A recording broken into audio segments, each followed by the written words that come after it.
With having been through other consulting processes before, I think maybe our congregation was a little skeptical. I think maybe I was a little skeptical.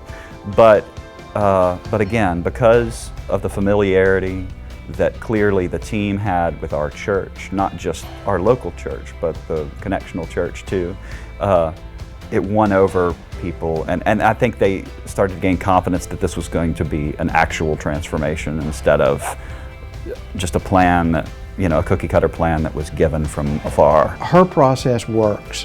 Her process of engaging a larger group and larger members of the congregation and breaking it into smaller components is working well.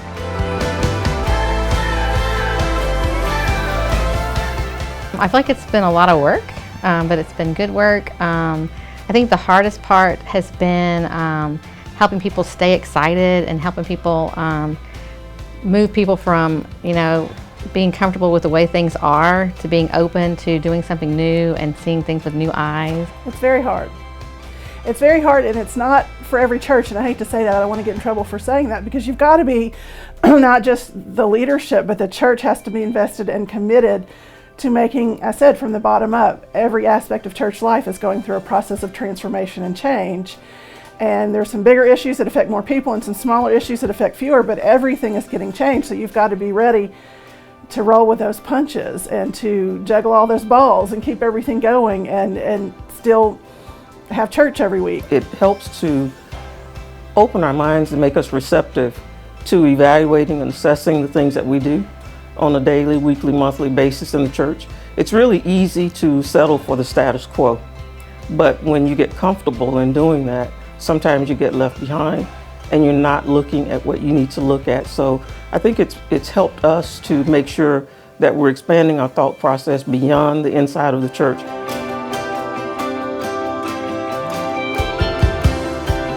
There's a lot of value in going through the transformation process and having a coach and having others come in and share what they see. Like sometimes you may know that, but to have somebody else come in and say it, other people in the congregation can really hear it in a different way.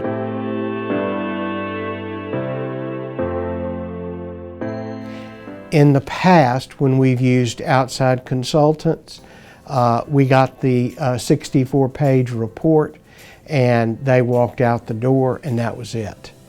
With Dr. Fowler, we've taken on a much longer commitment and one that is connectional here with the conference office, and one that is a real partnership between our church and what we're trying to do and the conference. And I think that's really, really a big difference and really will make a difference in the long haul. It's a perfect model, really, that you've got someone who loves you, someone who, but maybe sees ways that you could be doing things better or more effectively or more loving, or there's all sorts of different ways you could be doing things to improve. And so it's been a nice model of Christ to have a group that loves you, but can bring new ideas or just teach you maybe a new way to think or a new way to look at something.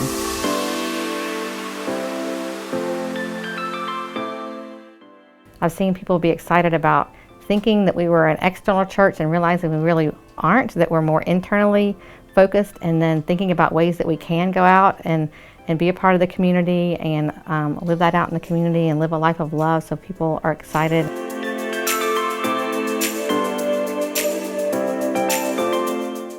Transformation, when you think about the word transformation, it comes from the word transform.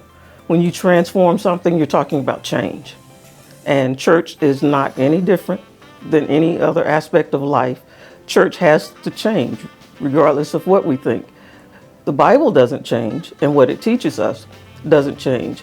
But how we do church, how we reach out and communicate with people, that does have to change. Are we doing the best that we can to make disciples of Jesus Christ? Are we doing the best we can to reach people in the community and love them? And this is a way to really deeply clean house, spring clean, and get through every nook and cranny and see, instead of just changing the surface things and just making areas neat, really cleaning everything out and saying, okay, we're going to redo how we do this to do the best way we can.